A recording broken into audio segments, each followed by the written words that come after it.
On va tenter de retrouver Jean-Baptiste Bourgeon. Jean-Baptiste qui est à Cargèse, dans le village du nationaliste Yvan Colonna, où vont se dérouler les obsèques tout à l'heure. Jean-Baptiste, vous avez des précisions sur cette cérémonie cet après-midi?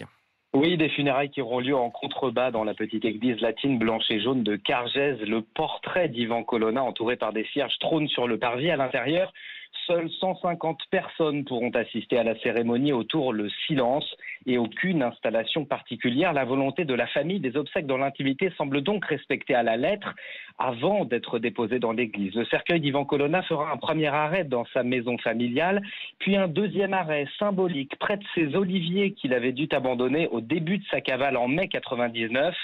Et puis, à 15 heures précises, heure des obsèques, c'est toute la Corse qui devrait se figer pour une minute de silence. Les marins sont appelés à activer la corne de leurs bateaux dans les ports, les cheminots à arrêter leurs trains. Plusieurs syndicats appellent à la fermeture de lieux publics. Et bien sûr, ici, les ruelles de Cargèse devraient se remplir de milliers de Corses venus de toute l'île et vêtus de noir. Tous pourront croiser le regard d'Yvan Colonna car sa silhouette au pochoir noir est placardée partout ici sur les murs, les pylônes, les vitrines et les arbres, comme si Cargèse n'avait aujourd'hui qu'un seul et même visage. Et Jean-Baptiste Bourgeon, vous avez recueilli pour RMC le témoignage de Monseigneur Forger. Monseigneur Forger qui va célébrer les funérailles cet après-midi dans la petite église de Cargèse.